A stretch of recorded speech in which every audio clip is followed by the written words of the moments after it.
கட்சிக்காரங்க லிஸ்ட் கொடுத்துட்டாங்க. நீங்க சிந்தாதிரிப்பேட்டை போறீங்களா, இந்த பெண்களுக்கு எல்லாம் 5000 ரூபாய் கொடுத்துருக்காங்க, நீ போய் ஸ்டிக்கர் ஒட்டிக்க. இன்னைக்கு திமுக நம்பர் என்ன பண்றாங்க, வீடு வீடா போய் அம்மா 5000 வந்துச்சா, ஏதோ இவர் ரிசர்வ் பேங்க்ல உட்கார்ந்து பிரிண்ட் அடிச்ச மாதிரி 5000 வந்துச்சா, 5000 வந்துச்சா, அடுத்தது வேணுமான்னு கேளுங்க, அடுத்து வேணுமா, பையனுக்கு வேலை வேணுமா ஃபிட் பண்ணி கொடுங்க. எவ்வளவு பெரிய ஃப்ராட் பாரு.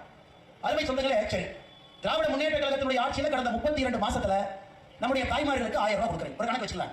32 மாசத்துக்கு 1000 32,000. பொங்கல் தொகுப்பு எவ்வளவு கொடுத்திருக்கீங்க? ஒரு முறை 3000, இந்த முறை 2 பொங்கலுக்கு 1000. 5 பொங்கல்ல 2 பொங்கலுக்கு பணம் கொடுக்கல, 3 பொங்கலுக்கு கொடுத்த பணம் 5000. பெண்களுக்கு 1000 ரூபாய் 32 மாசம் கொடுத்தீங்க, அதுல 28 மாசம் கொடுக்கல, 32,000 5000 ரெண்டு சேர்த்தீங்கன்னா 37,000 ரூபாய் நம்முடைய தாய்மார்கள் வங்கி கணக்கு வந்து பொங்கல் தொகுப்பு மாசம் 1000 ரூபாய். 5 ஆண்டுகளில் எத்தனை நாள் இருக்கு? 1825 நாள்.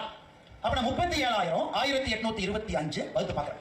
ஒரு நாளைக்கு உங்களுக்கு 20 ரூபாய் வந்திருக்கு. 20 ரூபாய் 1825 நாள் ஆட்சியில் இருக்கக்கூடிய திராவிட முன்னேற்ற கழகம் ஒரு நாளைக்கு உங்களுக்கு 20 ரூபாய் கொடுத்ததாக கணக்கு தான்.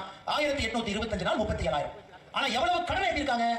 2,10,000 ரேஷன் கார்டு மீது இருந்தது, 4,82,000 ஏற்றிருக்காங்க. எவ்வளவு ஏற்றிருக்காங்க ஐயா? 2,72,000 ஒரு ரேஷன் கார்டு மீது கடனை ஏற்றிருக்காங்க.